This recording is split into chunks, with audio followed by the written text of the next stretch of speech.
Welcome to this BTRM event. My name is Moorad Choudhry. We're going to talk about a arcane but nevertheless important topic. So important that the regulator around the world, the regulatory authority of banks, provides in-depth guidance as to what banks should be doing, but perhaps not a guidance on everything. That's what we're going to talk about today. The topic is principles of derivatives, xVAs, the xVAs. Okay, as much of an exotic and esoteric topic as one could observe in finance. So we're going to kick off with a lecture from my close friend and colleague from my RBS days, Mr. Kevin Liddy. He's going to present on this topic for about 40 odd minutes. We'll have a quick break where consumables will be consumed. And then after that, we're going to have a roundtable conversation with Kevin and a couple of other of my close personal friends from the BTRM, Mr. Chris Westcott and Mr. Edward Bass. Okay, that's to come. So without any further ado, thank you for joining us here in person. Thank you for joining us online around the world. I'm going to hand over to Mr. Liddy, and he's going to talk through this very, very important topic. Thank you. Thank you, Moorad, and good evening. As Moorad said, my name's Kevin Liddy. I'm a principal at Solum Derivatives Advisory.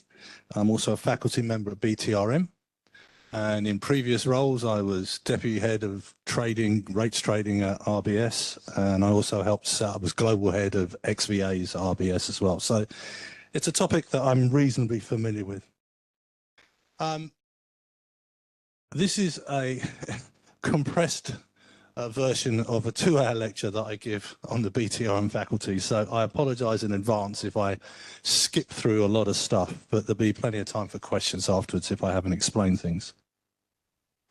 I'm also going to try and lead into the panel discussion, which is about the target operating model for xVAs and where the xVA desk should actually sit. So I'm going to mention a few things along those lines as we go along. But let's start. So we start with some fairly basic things, and go over some old ground. So derivatives pricing is risk neutral. By that I mean that we price derivatives using market observables. Derivatives priced with a mixture of known and unknown cash flows. So our known cash flows, if I take a simple interest rate swap, there's a fixed rate on the swap that gives rise to some fixed rate cash flows over time. The floating rates are unknown. So we use a projection curve to project what we think, or not we think, what the yield curve is telling us that those implied cash flows are going to be, and then we discount everything back to today. Oh, I'm going to hold here because there's too much echo in the room, I'm being told. 5-minute recess while we reset the microphones. Let's go. Okay, so what we said was derivative pricing is risk neutral, which means we price derivatives by looking at known and unknown cash flows, and we discount them back to today. So you need two curves, you need a discounting curve, and you need a projection curve. Cash flows are normally discounted at a risk-free rate. There's no there wasn't, prior to the financial crisis anyway, any concept of a term structure, even though there is a term structure embedded in derivatives.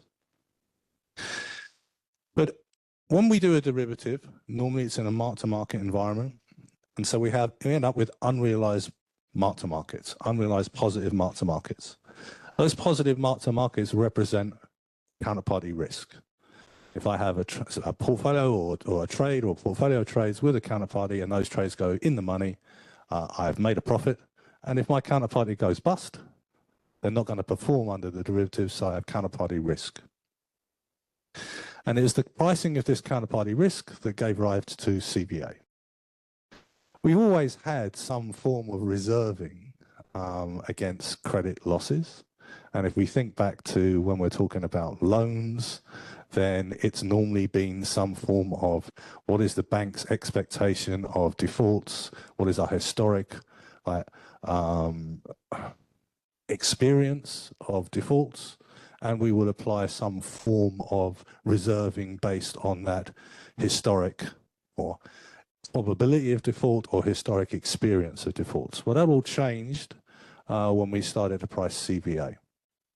Because, as we said, derivatives are risk neutral, and if we're going to end up with some sort of credit reserve, then that credit reserve is going to be on the balance sheet.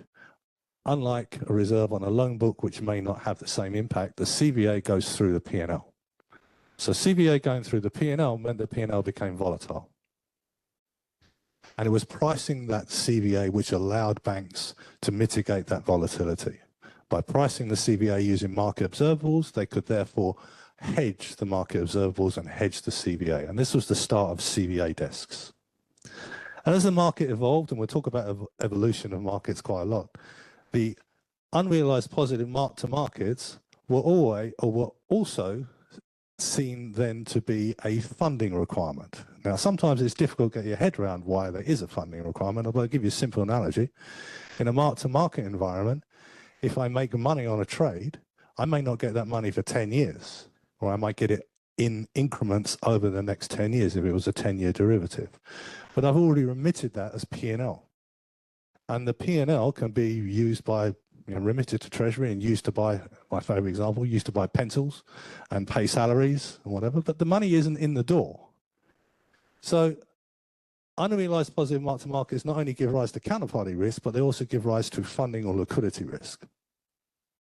And it was this understanding that came around post the financial crisis that derivatives have embedded funding positions.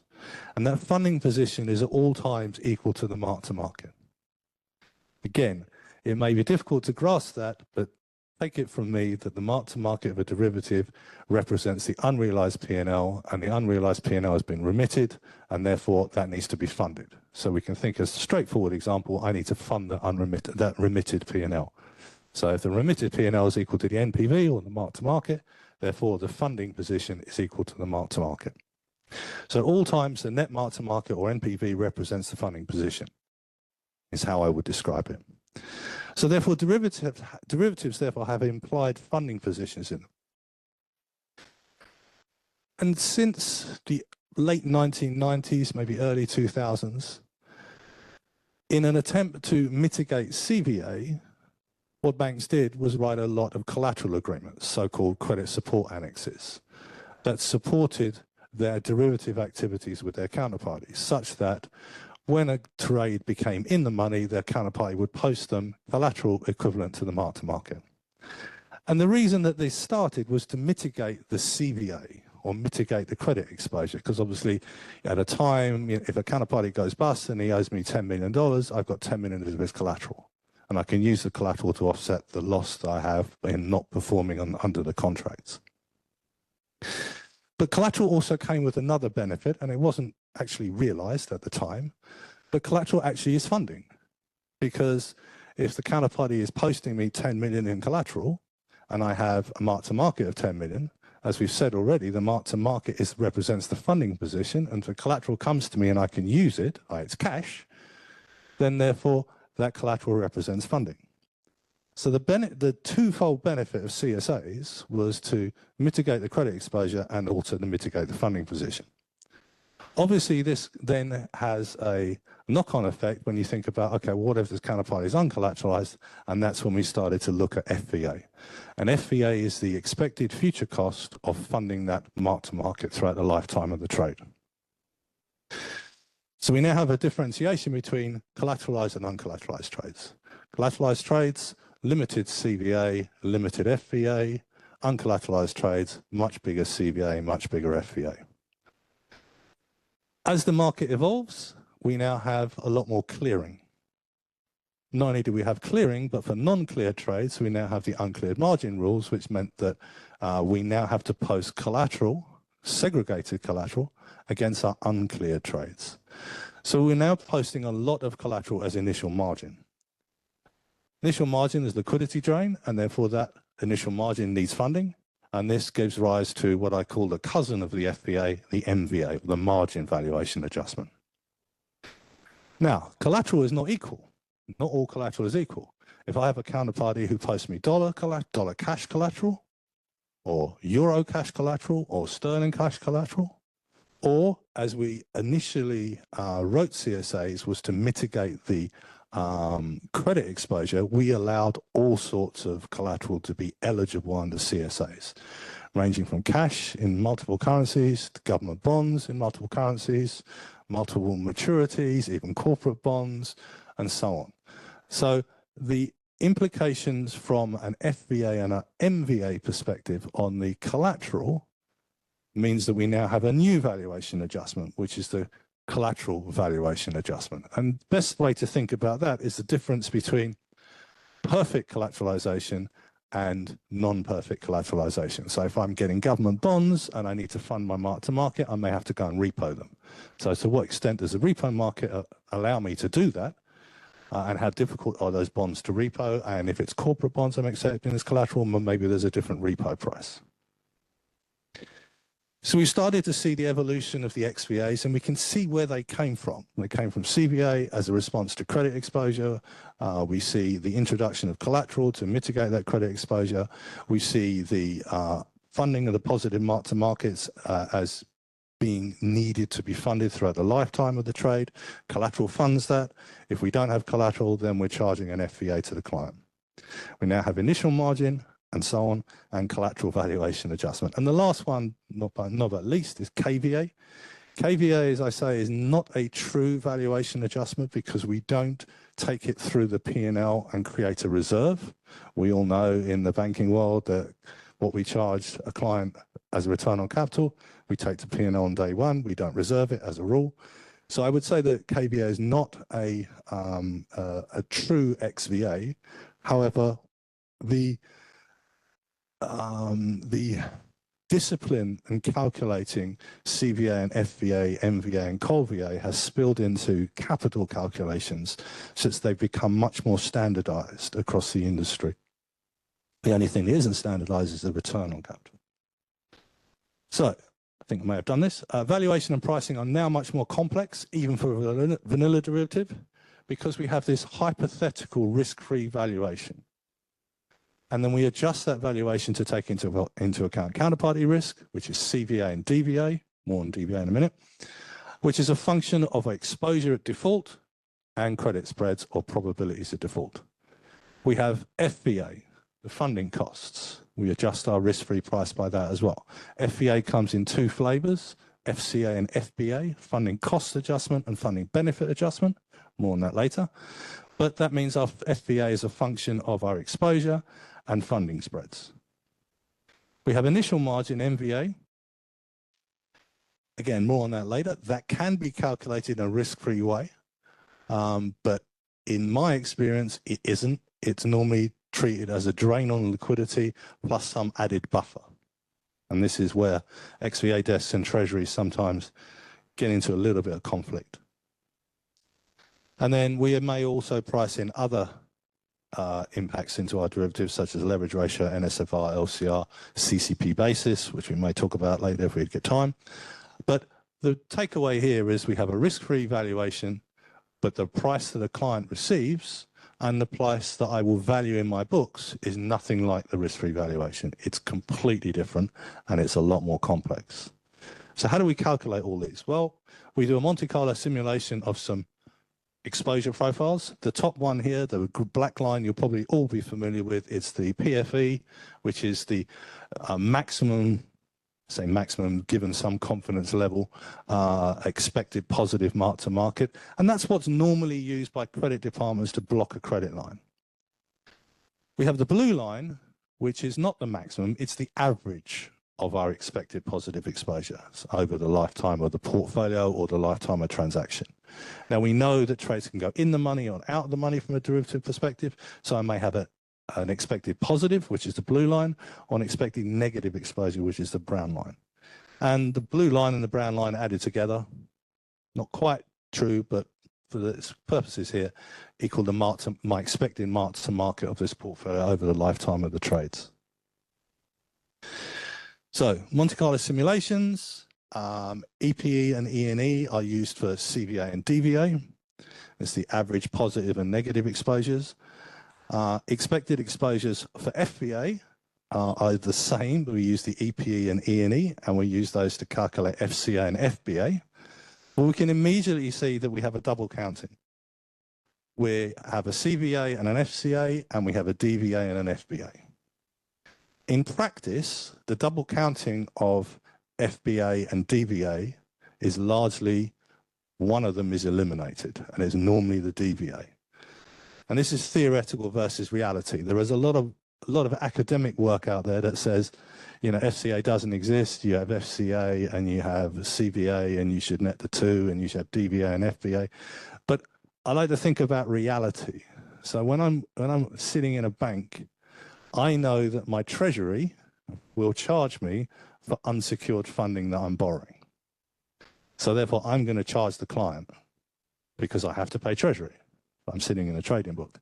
So therefore, I will charge the client what I'm being charged myself. So all of a sudden, I'm charging the client an FCA.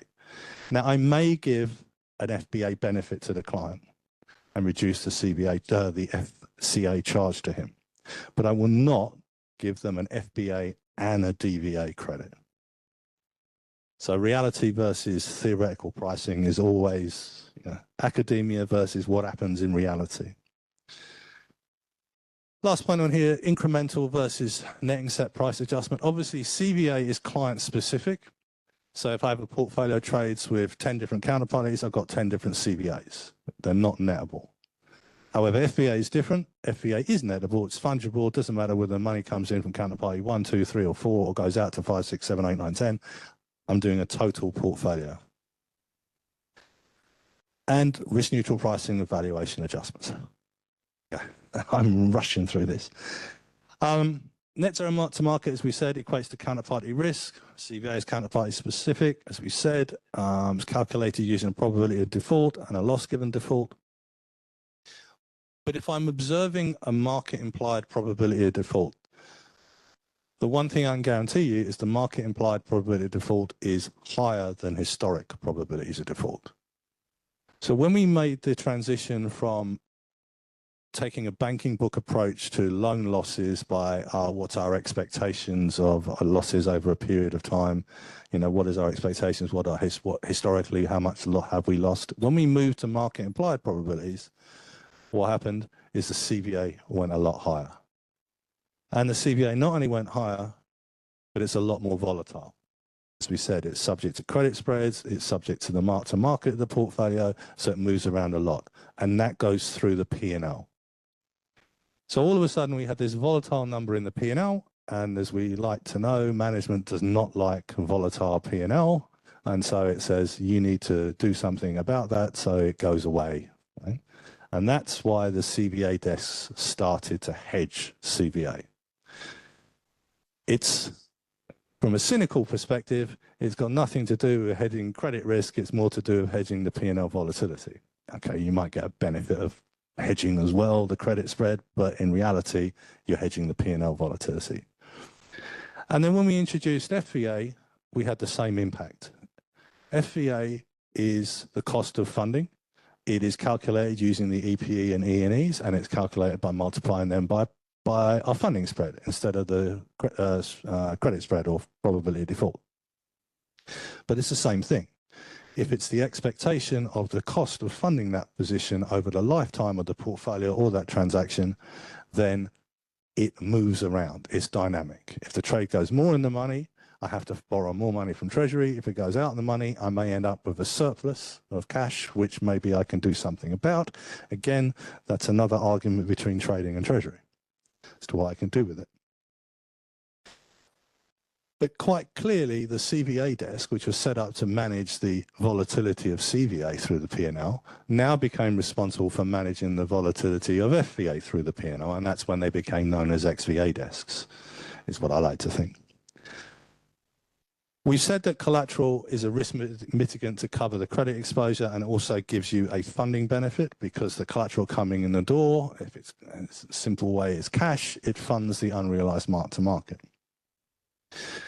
But collateral is only as good as the collateral I get in. If my counterparty gets into difficulty and stops posting collateral to me, and then it takes me 2 days to realize that they haven't paid my collateral call, and I ring them up and they say, don't worry, I'll be there tomorrow, and it's not there, I then start to get into a situation where I go, well, maybe the counterparty is in real difficulty and he's a failure to pay, it is an event of default, maybe I need to close the trades out. How much has the market moved in my favor? compared with the collateral I'm holding is what we call the margin period of risk. So that margin period of risk is essentially how much can the market move in my favor over a 10-day period when I'm not getting any collateral and it takes me 10 days to close the portfolio out. Now, in reality, it's probably less than 10 days to close the portfolio and submit a bill to the defaulting counterparty. But the regulators, again, in their infinite wisdom, set it at 10 days. And this gave rise to the concept of independent amount, the precursor initial margin. Generally, when banks were trading with more likely hedge funds or lesser rated counterparties, they were aware of the margin period of risk. If the hedge fund was collateralized, they would insist on some element of over collateralization, which was the independent amount. The market has evolved to make the independent amount an initial margin calculation, which is much more risk based and therefore is hedgeable, although, as I said, it's probably not going to be hedged. But as I said, CVA hedging is now standard market practice, the hedging of the market risk sensitivities and the credit spreads done by the CVA desk. At this point, again, I will also mention that the difference between reality and regulatory and theoretical often means that when I do market risk hedging, think about it, if I have a portfolio of trades which make money if rates go down, when rates go down, my FVA costs go up, my CVA costs go up, in the absence of collateral. And so therefore I have a loss in the P&L. So what do? Well, I hedge that by putting on some market risk hedges. And if I calibrate those properly, the P&L I make on the market risk hedge will offset the cost of the increase in the CVA and FVA reserve. Unfortunately, in most jurisdictions, those trades are seen as standalone market trades, and they feed into my market risk calculation and my market risk capital because the sensitivities of CVA and FVA are not recognized by the regulators in most jurisdictions. In the US, they just give them a blanket, okay, if it's a hedge for a CVA and FVA, you can't put the sensitivities in your market risk, but we'll ignore those trades from a market risk potential, market risk capital point of view. That's not the case in Europe. It was hopefully going to be sorted out by FRTB, but who knows when that's going to happen. Now, obviously, one of the difficulties of hedging your counterparty's default is you've got to hedge their credit spread. Now, in the case where the counterparty has a CDS, you can possibly buy CDS protection against that counterparty defaulting.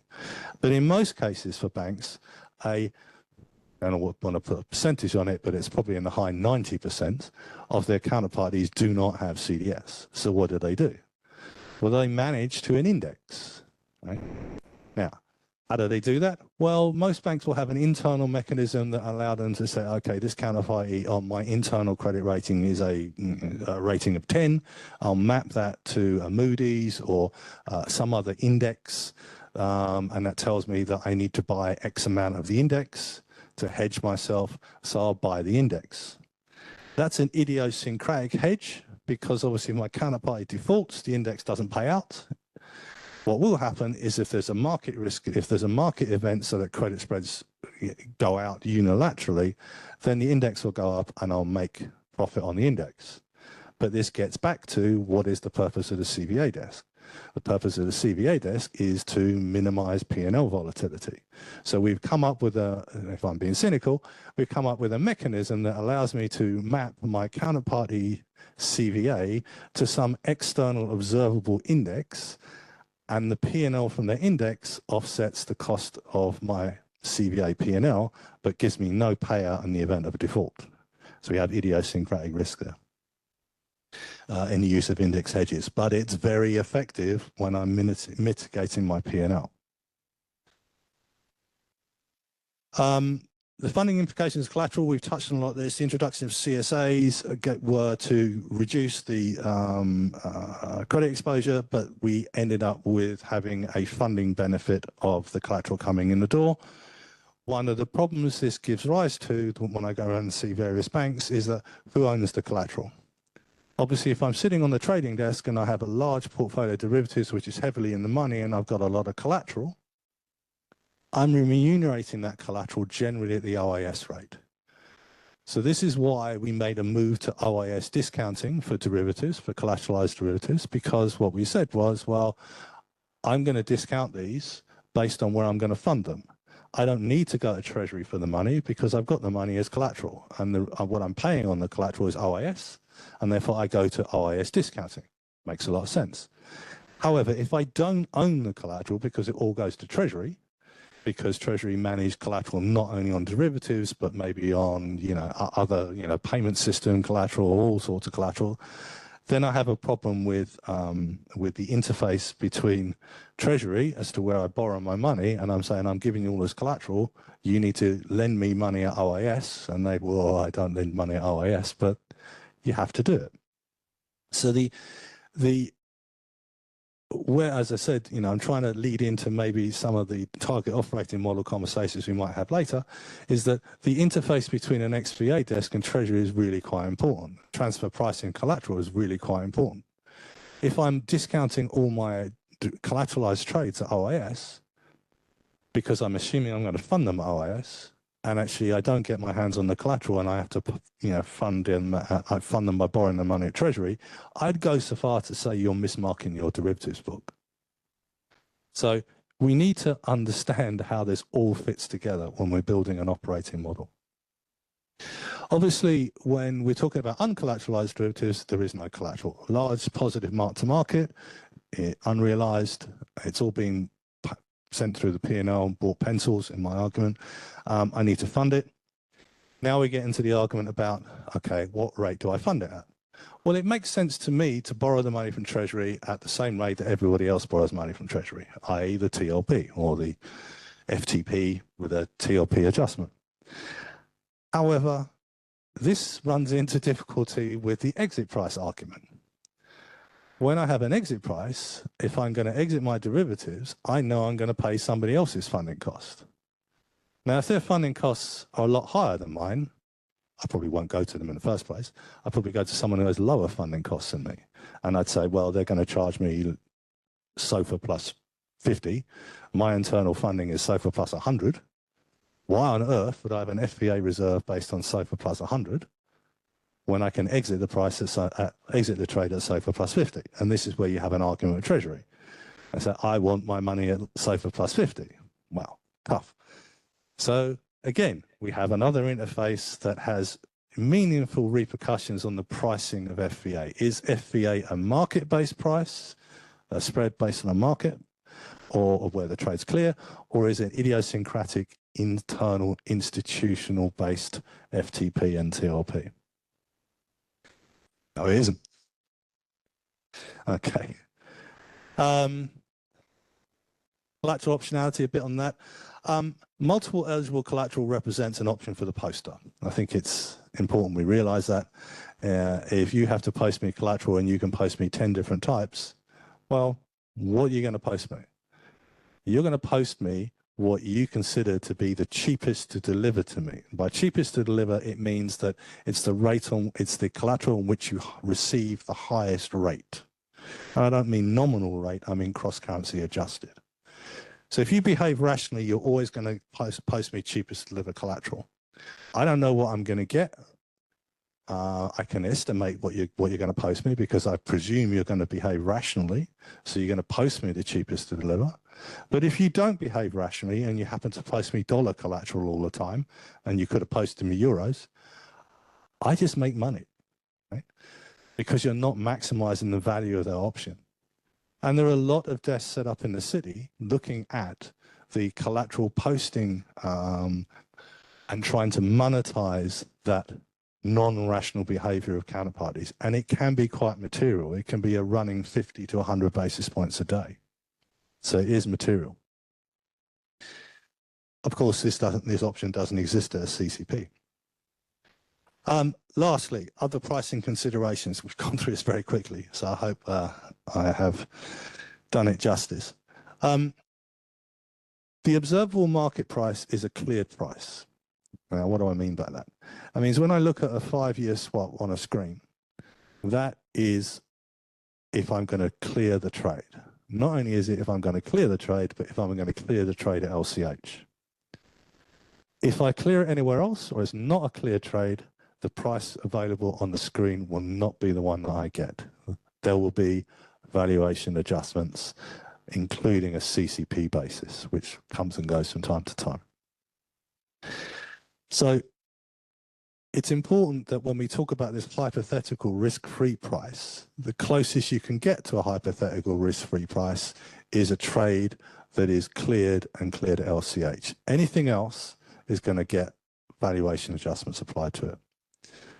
And this is what I would refer to as a gold standard CSA. A gold standard CSA would be the same as what I have with a CCP. If there's anything different, then there will be an adjustment. One of the implications or one of the outcomes of the UK pension fund crisis that we saw back in 2022, October 22, all the banks had gone around all their pension funds and said, you know, you can post me gilts. Well, I don't want you to post me gilts anymore. I just want to take gilts out of the CSA and you can only post me sterling cash. Right, fine. Most of the pension funds agreed because they could repo their bonds and get the cash and post the cash. Unfortunately, when the crisis hit and UK interest rates went through the roof, we had, I don't know how many standard deviation moves in 2 days, but it meant that they didn't have enough cash to satisfy their margin. Not only did they not have enough cash to satisfy their margin because they're fully invested, they had all these gilts and all these other illiquid positions. So what did they go? Well, they took their gilts to the repo market and the repo market went, no, we're full. You can't do any of that. So they started selling, and the act of selling gilts made UK rates go higher, which became a vicious circle, meant they had to post more margin until the Bank of England stepped in and said, I'll buy as many gilts as you want, and then things returned to normal. But the reintroduction of dirty CSAs, as we call them, is meant to try and avoid this. So all the pension funds, having got burnt once, have now started to insist on putting gilts back in their CSAs again. So we now have this bifurcation, which is sensible in that we allow a little bit more optionality in the CSAs because we don't want a repeat of what happened in the UK.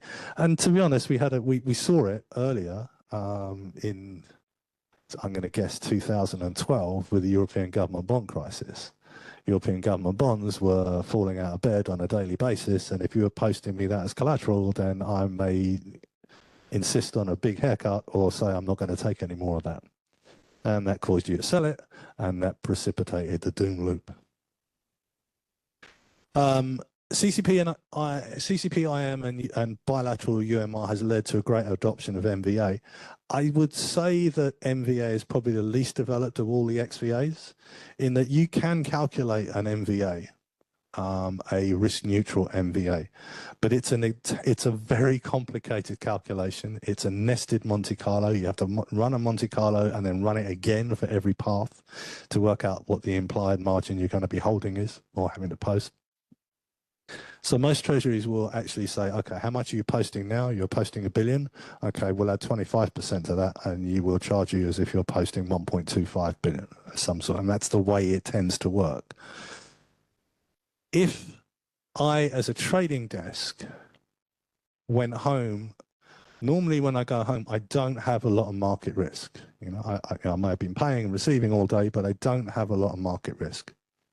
If all my trades cleared, then by definition, there'd be no market risk at the CCP, and my IM would be zero or very small, and therefore the MVA would be negligible. MVA only really comes when you have a persistent risk at a CCP. Now, why would you have one of those? Well, you might do a trade with a counterparty who isn't covered by the clearing mandate. Your hedge will go into the CCP, and all of a sudden you've got a persistent initial margin. That persistence depends on your business model. If you happen to be one way round, you're going to do a lot of paying, then you're going to have a lot of IM at the CCP. So it's on those trades that we start to see MVA being priced to the client. Price to the client, you're not clearing, and therefore I'm going to have to clear my hedge, and I'm going to have some persistent cost of initial margin I'm going to charge you. What else are we going to say? Asymmetric FVA. Asymmetric FVA has become interesting because there's a regulatory requirement that says, from an NSFR point of view, that a surplus of derivative liabilities has no funding value. It's a fairly ridiculous comment in my view, but there you go. this hasn't been a problem for most banks because most banks tend to be FCA heavy, i.e. they have a lot more in-the-money trades of uncollateralized counterparties, and so their FCA dwarfs their FBA. So FBA really reduces the FCA. Remember we said that the FVA was a portfolio approach and FCA and FBA netted. But with the interest rate rises that we've had over the last few years and repricing of trades, and depending on the structure of your portfolio, maybe FX moves have helped as well. A lot of banks got to a situation where they actually were FBA heavy. So they have, in the simplest way of thinking about it, they had uncollateralized trades which were out of the money, their hedges were in the money, and their hedge counterparties were posting them a lot of collateral. That collateral has no liquidity value according to the NSFR rules, so we had to be clever about how we monetize that extra liquidity, and there's a great debate over how you do that in the market. But what it did give rise to is this concept of asymmetric FVA. I will charge you an FCA based on my funding spreads, but I will not give you any FBA benefit because I can't monetize it.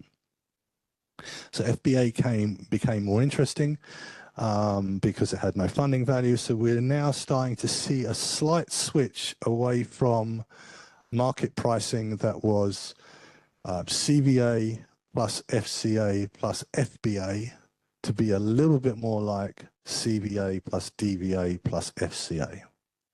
But it's too early to work out whether or not this is a permanent change, and we keep an eye on that. The last point I'll make before I finish is that all of the xVAs that we talked about, CVA, FVA, whatever, they're all driven by risk. And an xVA desk is meant to manage that risk.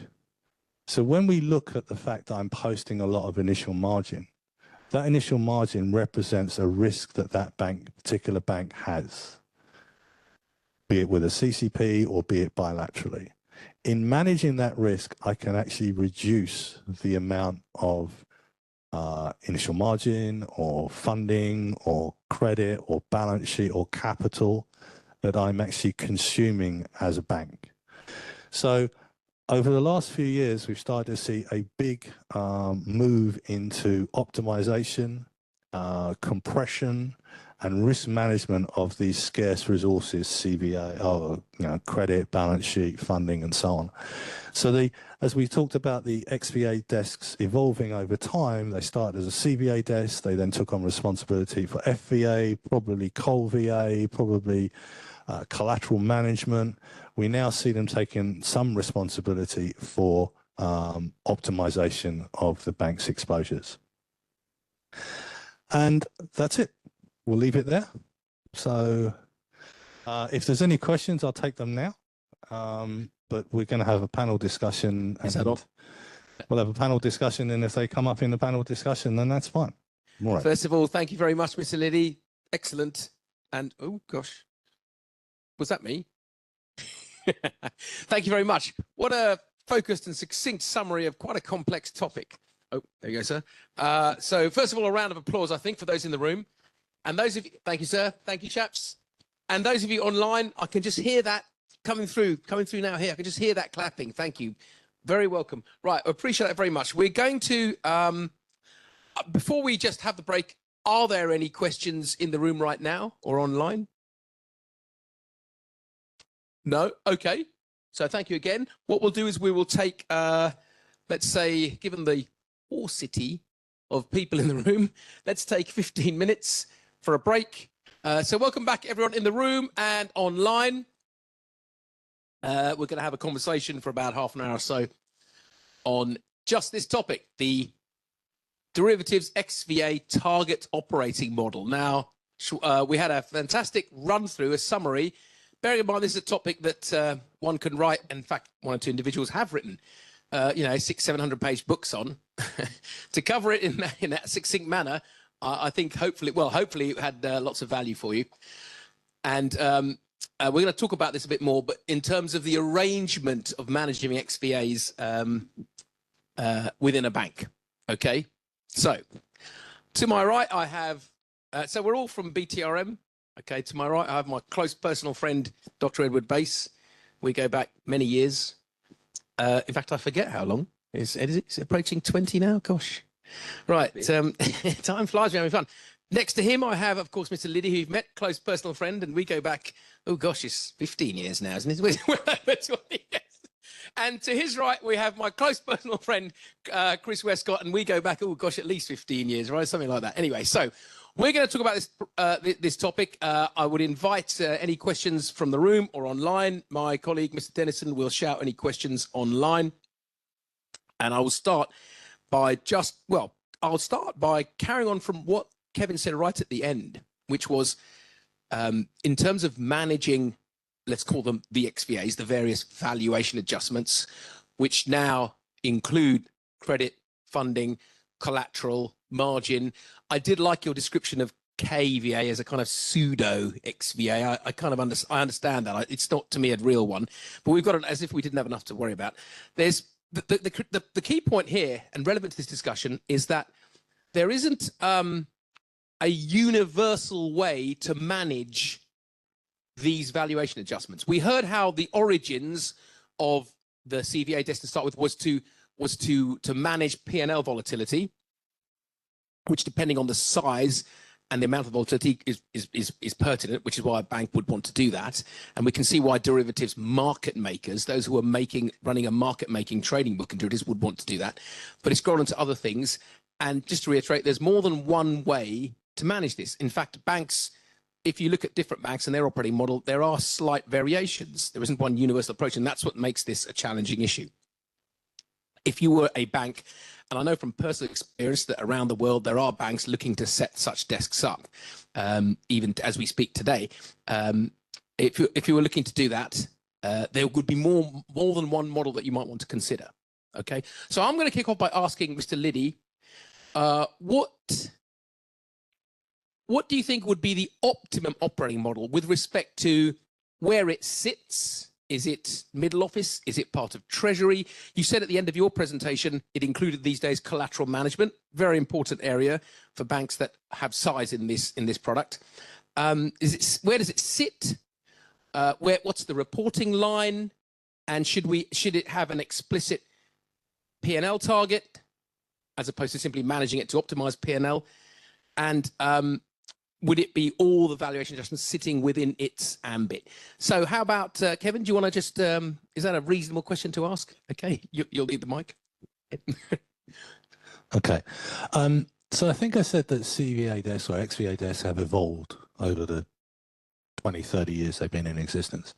I also said that we have to understand why CVA desks occurred in the first place, and that was the movement from historical probabilities of default to market implied probabilities of default gave rise to a magnitude higher CVA reserve and also material volatility in the CVA itself.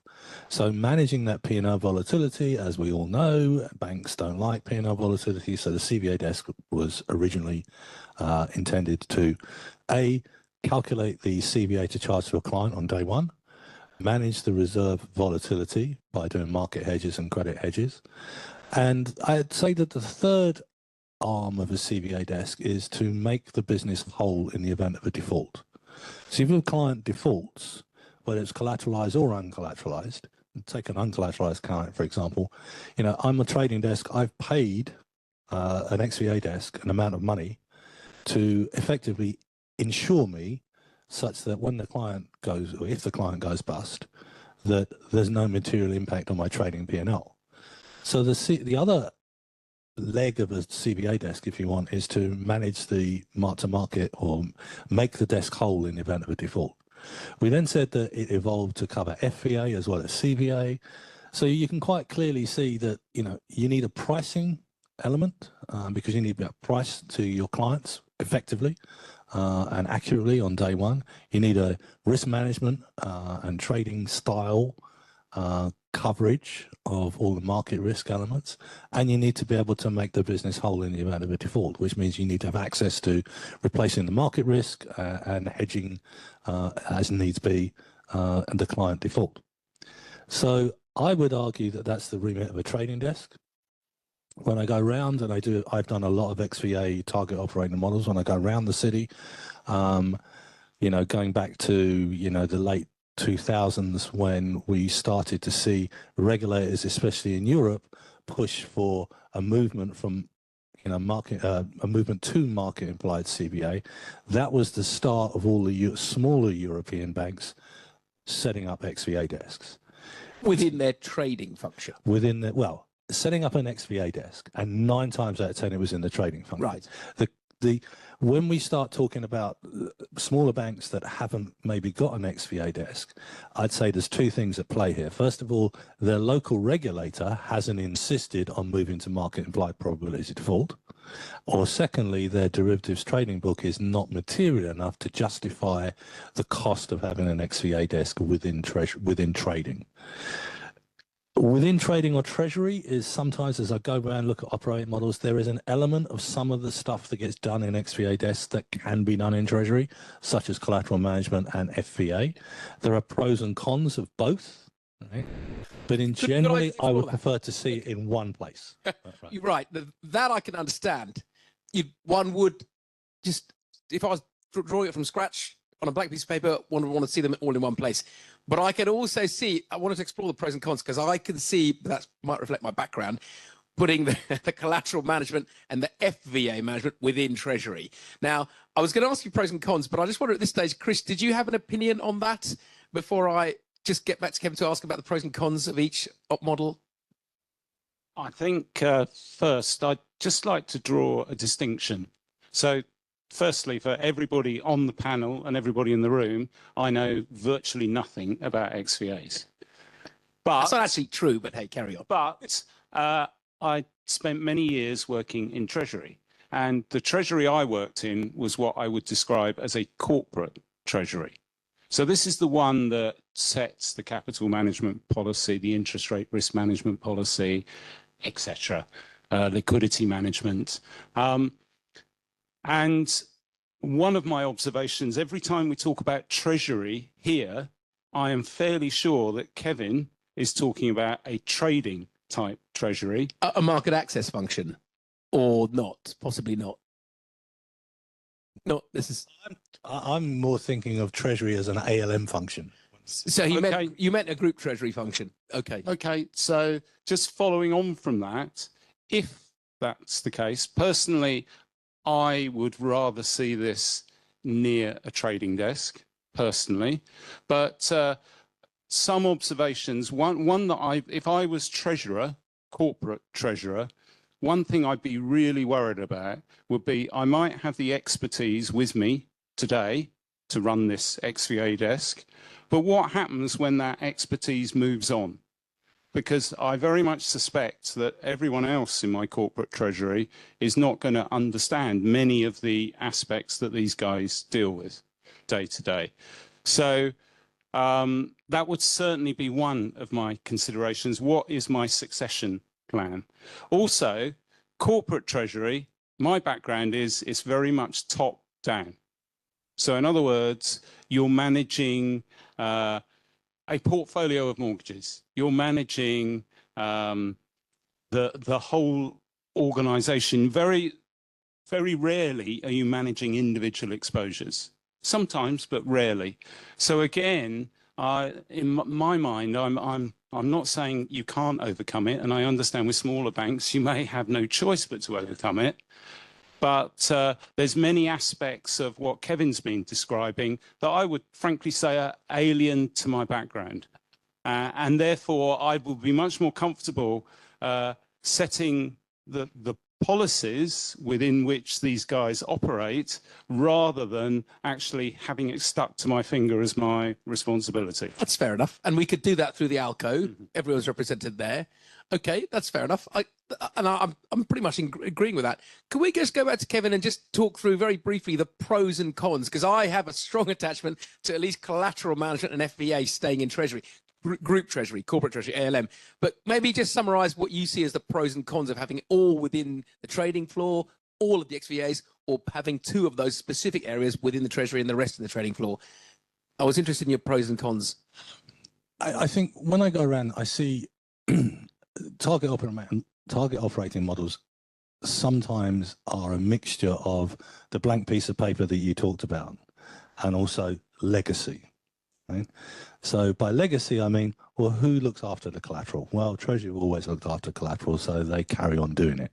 Right? The pros and cons are, I think that when we are pricing trades to clients, we want to make sure we do the right trade at the right price. So we price a CVA and we price an FVA and we might price an MVA or whatever. That's a function that has to be part of the trading business, I think. When we're trying to monitor and risk manage the volatility of the CVA reserve and the FVA reserve, because they all go through P&L on a daily basis, I'm going to hedge that with market risk hedges. Again, I need access to the market. That's more efficient if it's part of the trading business. I also need to be business line agnostic. And by that, I mean an xVA desk isn't owned by the rates desk, isn't owned by the FX desk, isn't owned by the commodities or the credit or whatever other desk. Very good point. Very quickly, who would it report to? Very good point. Okay. Well, it reports to the head of trading, in my view, yes. but it isn't aligned with any one particular business. Understood, and the reason for that is because there can be netting benefits at a client level between the exposures on the rates business and the exposures on the FX business and so on and so on. Right? There can be there can be netting benefits on both the funding and the CVA side. And I want to monetize those netting benefits. So I want one desk that looks after all of it rather than individual desks. With regards to Treasury, my biggest point is I talk about recycling the ISDA balance sheet. Now, by recycling the ISDA balance sheet, the ISDA balance sheet collateral is normally the biggest form of collateral that a bank has when we're talking about a large bank. And that is all the positive mark-to-markets, collateral coming in. All the negative mark-to-markets, collateral going out. There can be, on any one day, the size of that balance sheet, gross terms, can be in the billions. Right? It's a very big balance sheet item. But it's netted. As long as I make sure that I recycle the collateral that comes in against the collateral that goes out, I have no balance sheet implications. I'm more efficient that way. If I give it to Treasury, God knows what they'll do with it. Right? So, and that's not good for a bank perspective. Also, as I said, I said, if I am discounting my trades on the fact that I'm getting collateral in, I'm using OIS discounting, then I want to make sure that the collateral that I'm giving to Treasury, I get funding back in return at OIS. That's anathema for Treasury to lend me money at OIS. Well, but we can see why, because not the whole chunk of it, because there's a term structure in your funding requirement. Some of these, you might do an 80-year inflation derivative collateralized. That's funded for the next 80 years. You can understand why not the whole chunk of it would be at the OIS if they're lending you cash. Right? Well, I mean, the whole premise of OIS discounting for that 80-year trade is that any one time the NPV of that trade, of course, will have collateral against it. So therefore, I am discounting at the OIS rate. I'm not discounting at a term rate. I understand. And I am making the assumption that I can fund it at OIS, and I can because I have the collateral. Yes, but if the net position is, I don't want to get hung on this too much. The net position is minus, you're borrowing from Treasury, you've got a $10 billion funding requirement. If I have a net position because I have a mixture of collateralized and uncollateralized trades, and my uncollateralized trades are asset heavy, I'm in the money on my uncollateralized trades, then I will have a net funding requirement. Okay. From a trading perspective, I have paid an FVA on day one. Right? And I don't care who I pay it to, whether I pay it to the xVA desk or I pay it to Treasury. That is the expected funding costs over the lifetime of that uncollateralized trade versus it being collateralized. So from a trading perspective, the trade's collateralized. The fact that we don't get the money in, someone has to manage that. Yes, and it's either the xVA desk or Treasury. Yeah. But there is no recharge back to Treasury at FTP. Yeah, that's fair. I just want to bear in mind that there's a real funding requirement, because leave aside the no arbitrage, which or everything nets to zero. Ultimately, there's a long dated funding requirement, plus or minus, and if it's minus, that's got to be paid for. And the regulator's not going to allow us to fund the whole lot in the overnight. We've had a conversation with you and I ourselves with FSA No, 50 I years agree. ago. You can't fund it in the overnight, but what you would do is you would say, okay, I'm going to fund it using an FTP curve. Yeah. What is the difference between the PV of that trade discounting an FTP curve or discounting OAS? It's 100 grand. I charge the client 100 grand. I give 100 grand to whoever's managing that funding position. Yeah. From that moment onwards, there is no funding position. Not absolutely agreed. As it stands But today. someone has to manage it. No, going forward.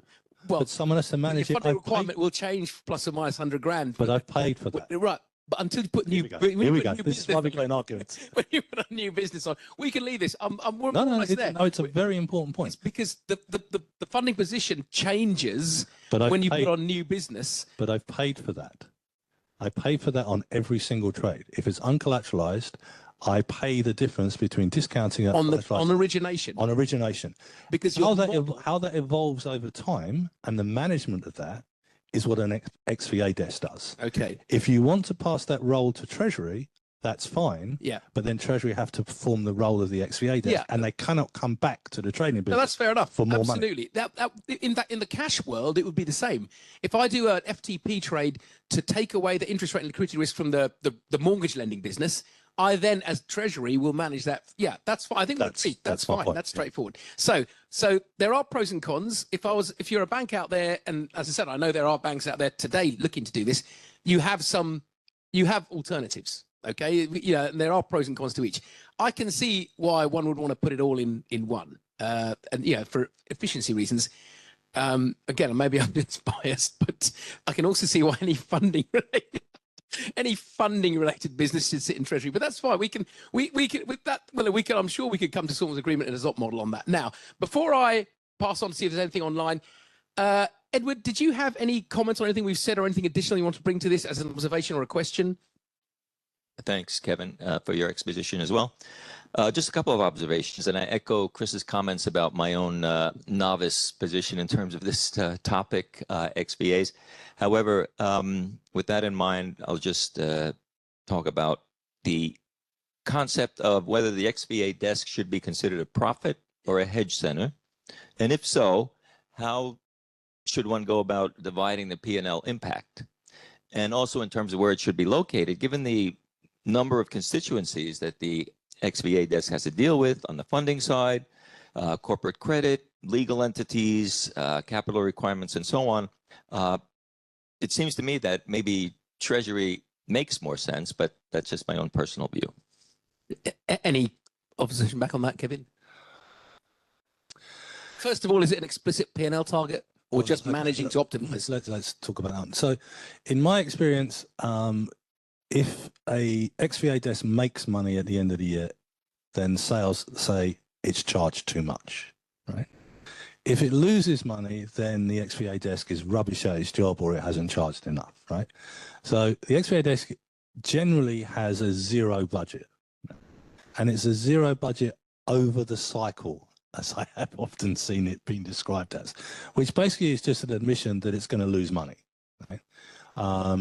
But you want to limit the amount of money that it loses. Yes, it's not. Now, it is not a profit center. That's my understanding. That would be my preferred op model. Similar, again, with the cash market. Go on, sir. However, in the world that we now live in with optimization, compression, and so on, things like that, it is very possible for an xVA desk to make a serious amount of money. And that is because if it can adjust the market risk profile of the bank with its clients, having previously charged FVA and CVA, right? If it no longer needs those FVA and CVA reserves, what happens to them? Well, they get released as P&L. So if you're going to have a release of $1 million, how much are you going to pay the client to tear the trade up? $500,000? What would convince him to do it? Well, 250, 750. You can see the dynamics we're creating in that there is an opportunity for a very well-focused centralized desk to actually turn it into a profit center. Right? Thank you. Chris, you had a comment on that? Well, just to follow on naturally from the conversation, how do we incentivize the people who work in the xVA area? Hold on a second. I've had this before when someone said about FTP and deposit desks. How do we incentivize the deposit desk to bring in more term funding if we don't pay them FTP for it. Is that and that is the analogy similar to that? Because that's very related to Kevin's comment about there's no target, but we know there's going to be a non-zero P&L number at the end of the year, plus or minus. Same with the FTP function, which is why I always think personally with the cash side, FTP, it should be a below the line ALCO book number. I don't think it's an internal left-hand, right-hand stuff. You could say almost the analogy is the same for an xVA desk. We know there's going to be a non-zero number. It could be a very chunky plus, or it could be a minus. And that's a cost of doing business or a benefit of doing business, which is why I would agree that it shouldn't have an explicit P&L target. And I think, Kevin, you'd probably agree with that as well. But let's go back to your question. Did you have an opinion on how we can incentivize them? I'd like to think it's because of their job and they get paid a monthly salary. But hey, maybe I'm old-fashioned. How do we incentivize them? We recommended once an xVA model that where the xVA desk was actually being set up in Treasury, and we didn't like it.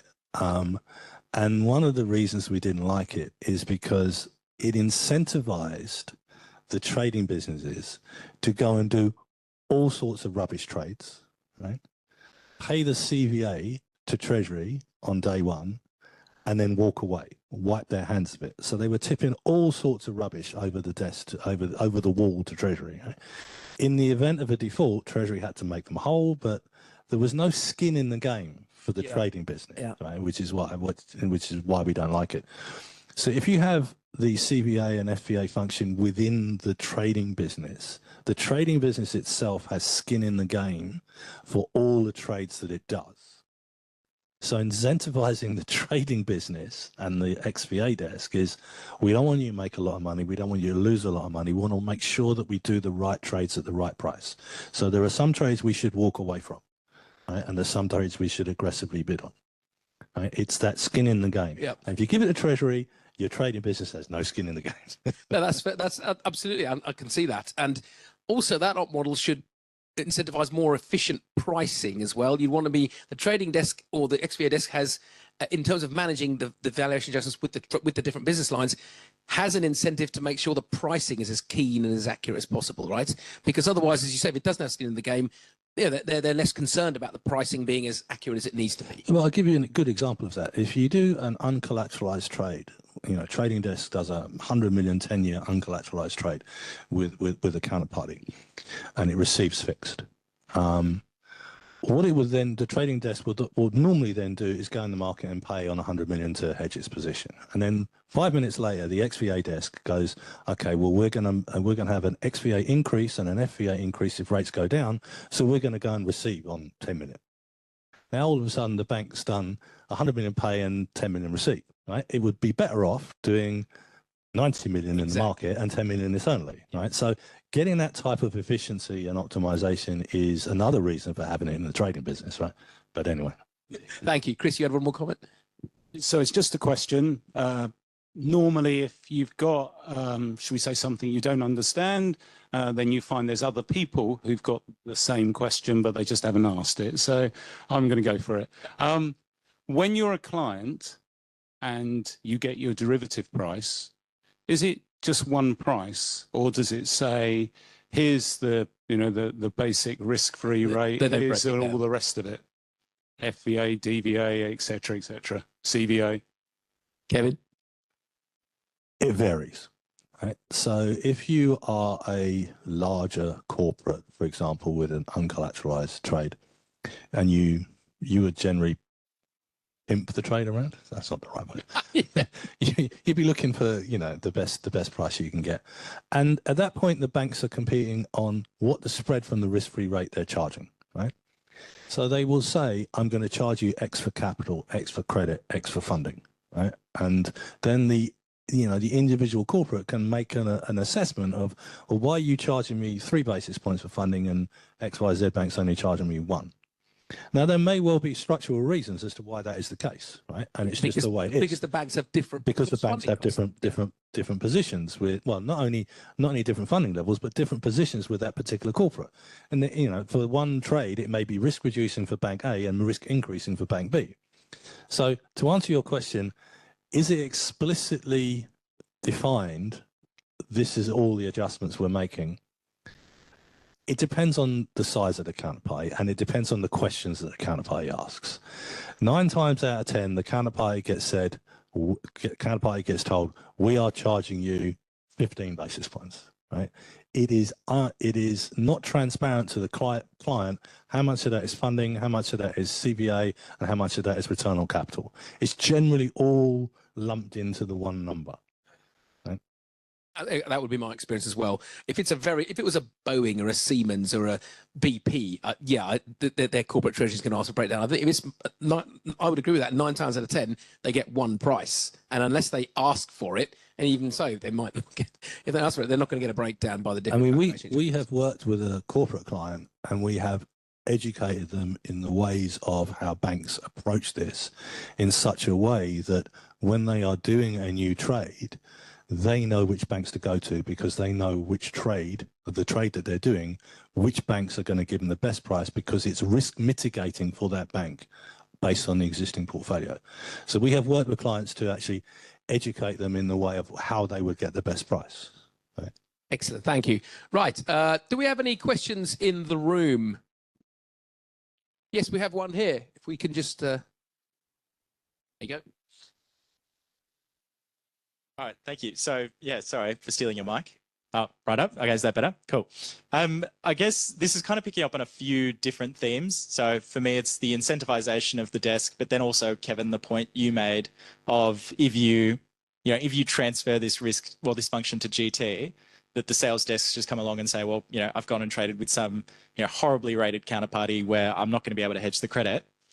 How do you manage in a desk function that same incentive issue where you would have, let's say the rates sales desk go out and execute with a poorly rated client, pass it along to a different trading function in the business. And then if you're in that xVA desk, in that business function, and I'm sitting there going, well, hey, I'm being told I charge too much, whatever, because I can't hedge it properly. What's then incentivizing me to stay with that xVA function versus just trying to go onto the rates desk and basically earn more money? Like, from a very cynical perspective, how do you manage those incentives? Well, look, I mean, we're talking here about a trade that a bank is going to execute with a client, right? Now, in order to execute, it is going to have to get a trading price. It gets its risk-free trading price, if you want, from the rates desk. But the rates desk knows that it's going to get charged by the xVA desk for CVA and FVA and maybe whatever, right? So it will ask the xVA desk, well, what are you going to charge me once I've done these trades? Because these xVAs are hard P&L transfers from trading desk to xVA desk. So you don't want the rates desk to say, okay, I'm going to charge a client 5 basis points, only for the next day the xVA desk to charge them 10. They walk away with a 5 basis point loss. So the two things will be aligned.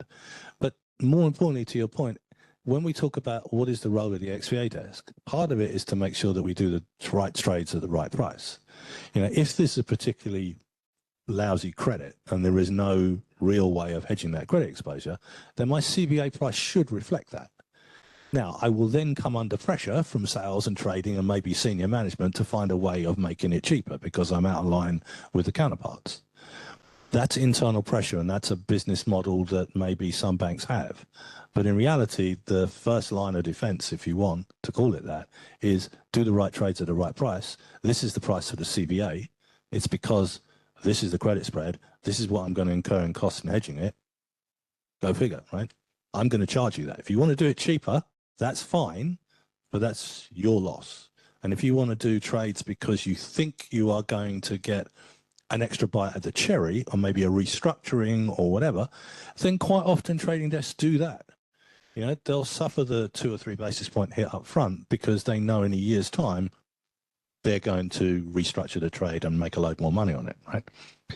And that gives rise to maybe sensible conversations about behavioralization of clients.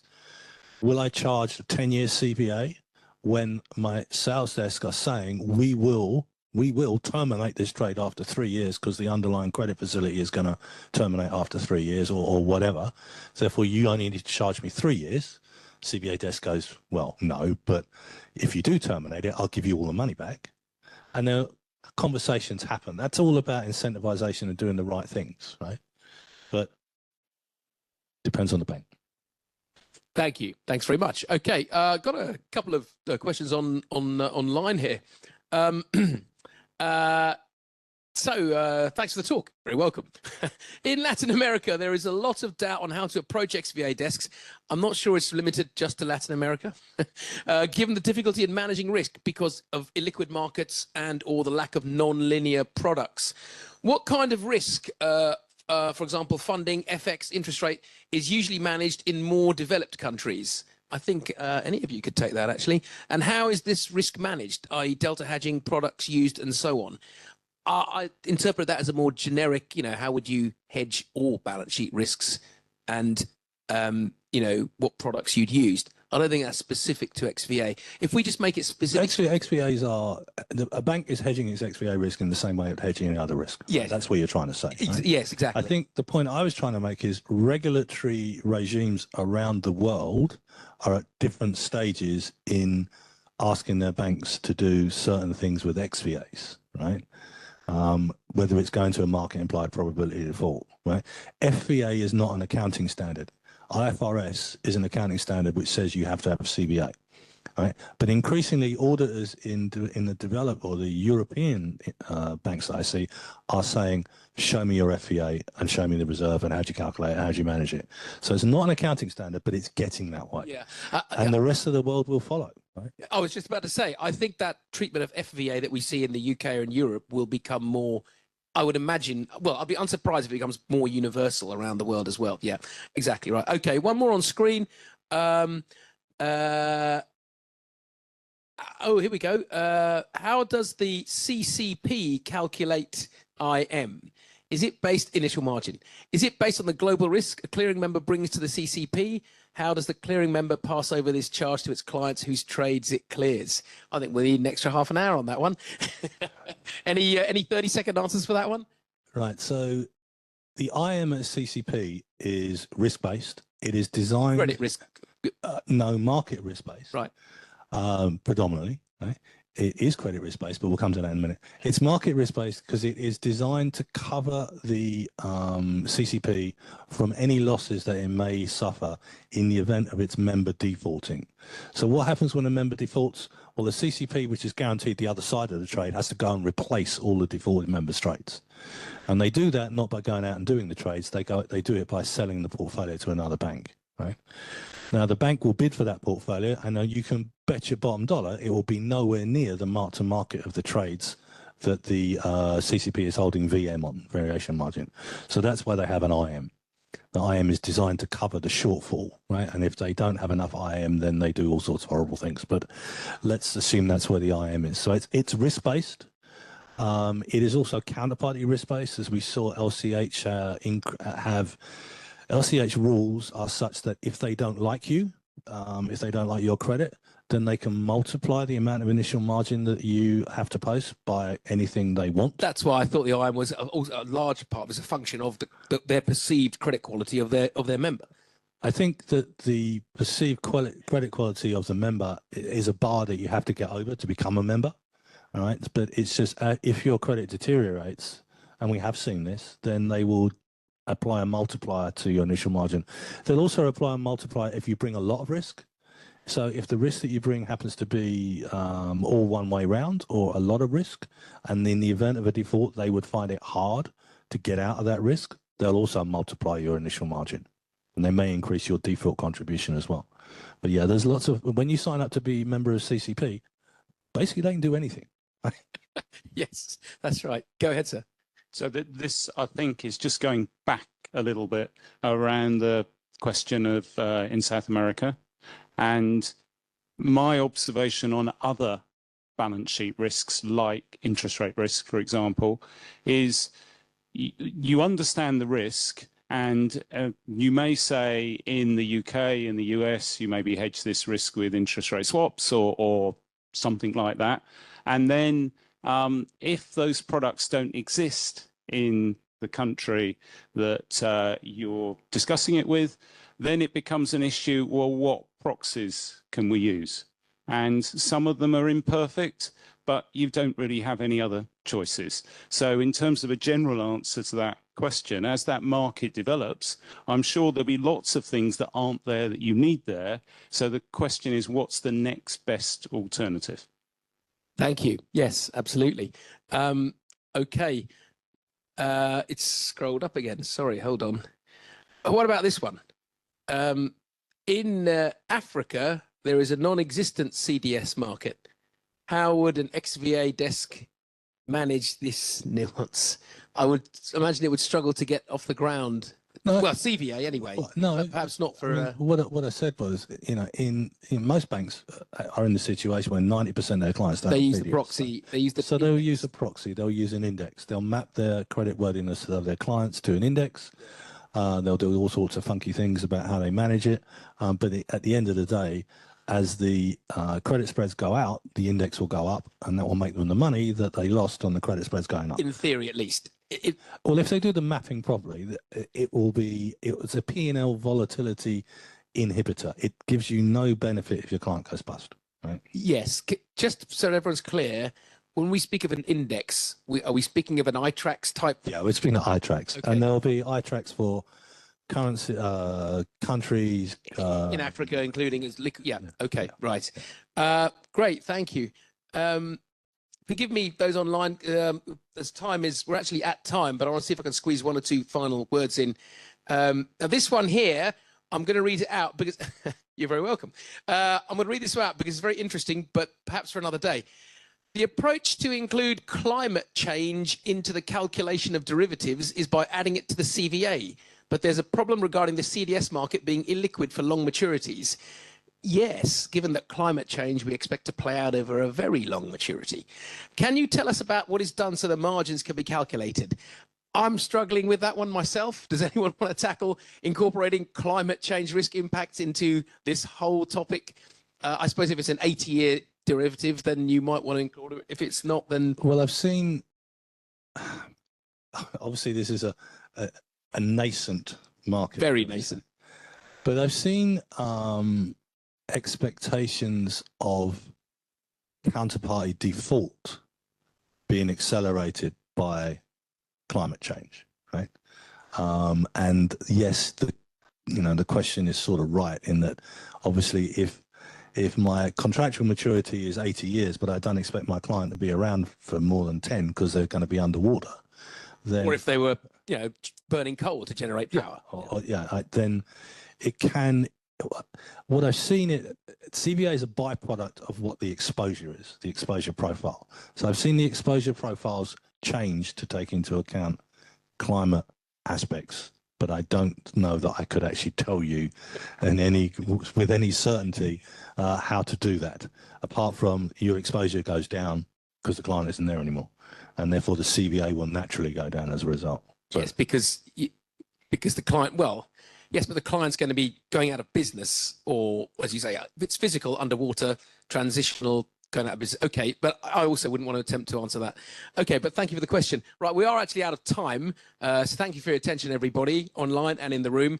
Before I thank my esteemed panelists, I wonder if I could ask each of them to give me a 30-second summary of life generally. No, not life generally, this whole topic generally. If I could ask for a 30-second summary, just based on your own understandings and questions we've had discussed today on what we think of this whole area and what we think the future might be. But you're only allowed 30 seconds. Let's start with Chris. That feels like a hospital pass. Not my fault, usually. I think overall, my perspective on this subject is I've actually learned a lot tonight. I understand it a little bit more than I did before. I stick with my view that I would not particularly want it in a corporate treasury. However, because the general discussion to me feels like there's lots of trading angles coming in, which to me feels slightly alien to the corporate treasury.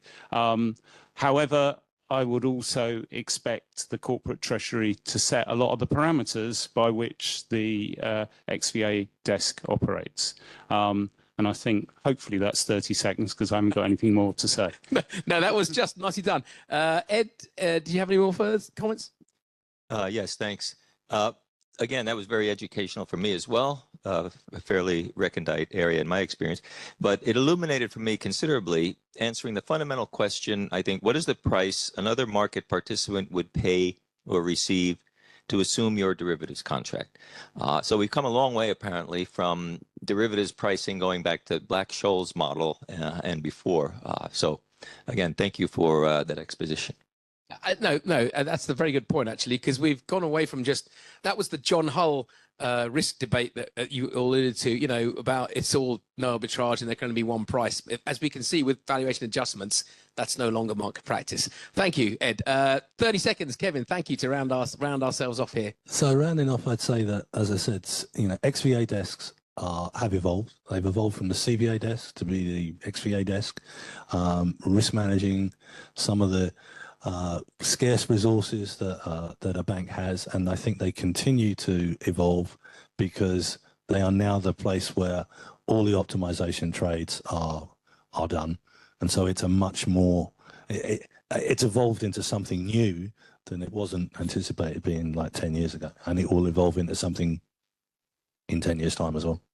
Absolutely agree. Great, thanks very much. Thank you. So first of all, apologies to those online. We didn't get time to get to all of the questions. Thank you, all of you, for your attention and your commentary. I'd like to thank my esteemed panelists, Chris Westcott, Kevin Liddy, Edward Bass, for this fantastic conversation with the BTRM. Before we finish up, first of all, I'd like a round of applause, and I'm going to ask my friend, where's he gone? Jeff Brown, to say 30 seconds on BTRM. But first of all, just a round of applause in the room and online. Thank you very much, gentlemen. I really appreciate it. Okay, right. I will see you anon. But before we go, Mr. Brown has a few words on what BTRM is all about. Won't take more than 20 seconds. Thanks a lot, everyone. Kevin, brilliant presentation. I really mean that. That was absolutely stunning. The exchange here was incredible. I found it gripping. And so, look, just very, very briefly on the BTRM. These are faculty members of the BTRM, which it's a substantial faculty. It's a lot of fun, this program. It's incredibly applied. They teach what they do on their desks. And when I say it's a lot of fun, like this evening, or like today, for those of you who are in other parts of the world, it's very, very entertainingly taught. You learn a hell of a lot. And if you're interested in finding out more, feel free to send me an email at jeff@btrm.org. That's GEOFF @btrm.org. Many thanks, everyone. Hold on. From my life in Treasury, I spent probably 15 years working in Treasury before I understood the whole of it. Because what happens is you go in, they give you a job, xVA desk, liquidity desk, interest rate risk management, capital, whatever. And you understand your bit after a while, but it takes an awful long time to understand the whole. And this is, in my view, where BTRM can help. Because if you contact Jeff or look online, you'll find it's a 6-month course and it covers the whole of Treasury. So it's benefit if you're thinking of becoming, or you are a Treasury professional, if, like me, you don't understand all of it and you want that route in to make links that you can't currently make because you don't know enough about capital, you don't know enough about liquidity, then BTRM could be really useful to you. So that's my, should we say, you told me earlier I was part of the sales team, so there we are.